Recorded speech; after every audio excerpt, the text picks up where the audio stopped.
अस्सलामुअलैकुम। मैं प्रोफेटोपैथी का हकीम मुज़फ़्फ़र हुसैन अजमल आपसे मुखातिब हूँ।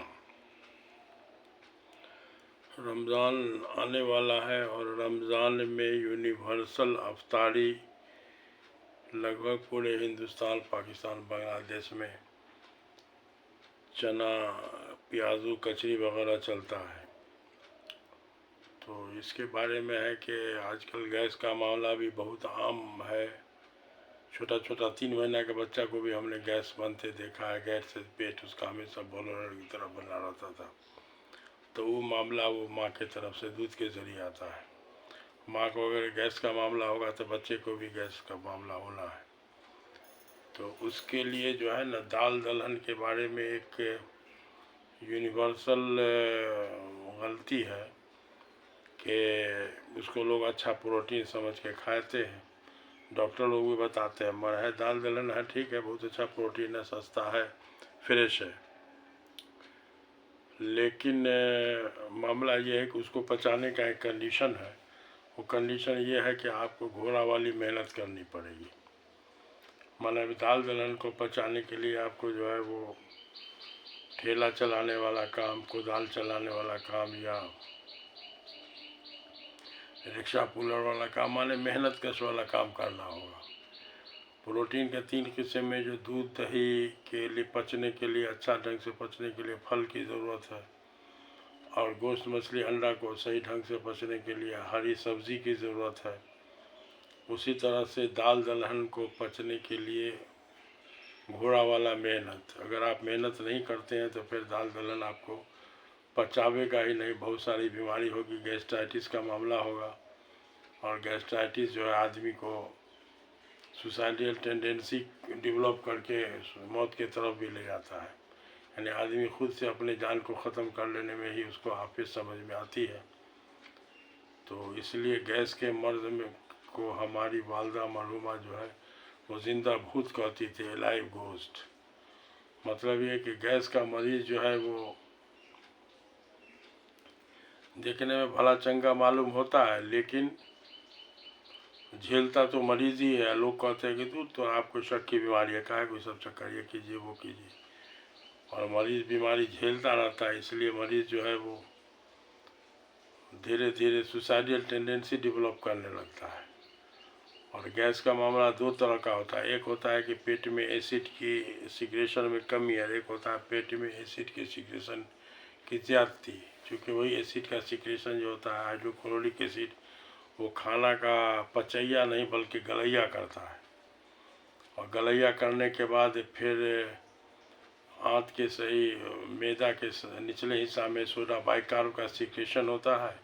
और वो सोडा बाइकार्ब उसके एसिडिटी को ख़त्म करके फिर उस गले हुए खाना को छोटी आंत में भेजता है पचने के लिए। अब वहाँ से उसका जो है बहुत सा न्यूट्रिशन वगैरह का चुसैया होता है।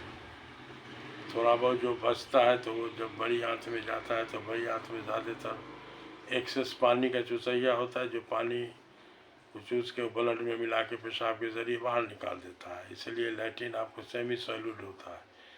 सेमी सॉलिड लैट्रिन होता है, नहीं तो आदमी को दिक्कत होती। तो मसला ये है कि रमज़ान में सिर्फ आप कचरी, प्याजू, चना वगैरह से अगर आप परहेज़ कर लें तो फिर गारंटी है कि आपका ईद के दिन से पहले तक आपका गैस का मामला ख़त्म हो जाएगा। और गैस जो है हार्ट अटैक का भी कारण बन सकता है, बल्कि बनता ही है। तो अब इसमें यह है कि अगर रमज़ान में आपने चना, प्याजू, कचरी वगैरह को छोड़ दिया तो गैस के बीमारी से आप समझ जिंदा भूत से आपको निजात मिल जाएगी। और रमज़ान में प्याजू, कचरी, चना छोड़ना कोई बहुत बड़ी बात नहीं है। अब है कि अफ्तारी का सबसे बेहतरीन सही जो है वो खजूर है, जौ के सत्तू का शरबत है, प्लस दूध हो सकता है, मौसम का कोई भी फल हो। तो अब यह है कि इस सब चीज़ की थोड़ा सा ज़्यादती हो जाए तो जाहिर सी बात है कि कचरी या चना प्याज़ों की कमी होगी, तो अगर चना प्याजू कचरी 0% नहीं हो पाया तो हम 5 कचरी खा लेते, 1 कचरी खाएंगे। उसमें मकदार में कमी कर देने से भी बहुत हद तक कुछ न कुछ फ़ायदा अच्छा से मिलने लगेगा। और अब जैसे अपने यहाँ एक रिवाज पकड़ लिया है चना प्याजू कचरी वगैरह का, नहीं तो 97 में हम मक्का मुकर्रमा में अल्हम्दुलिल्लाह पूरा महीना हेलम शरीफ में हमको अफ्तार का मौका मिला।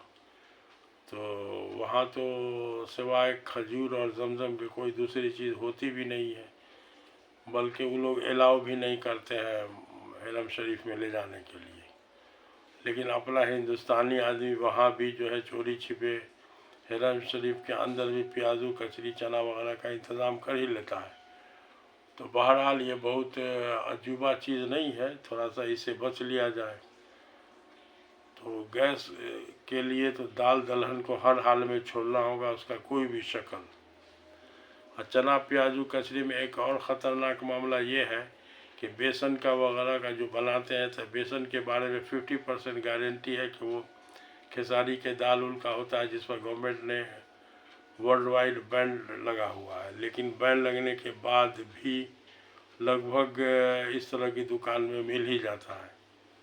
तो बहरहाल थोड़ा सा दाल दलहन से बचिए, तब रोज़ा का पूरा फ़ायदा मिलेगा आपको। 5-7 रोज़ा के बाद लगेगा कि आपके तंदुरुस्ती में निखार आ रहा है। तो और दाल के पचाने के लिए जो घोड़ा वाली मेहनत है बहुत ज़रूरी है। तो इसीलिए दाल के बारे में एक बात याद आ गई थी कचरी के सिलसिले से, तो सोचा कि रमज़ान से पहले एक वीडियो बनाया जाए। तो ठीक है, तब अस्सलाम वालेकुम।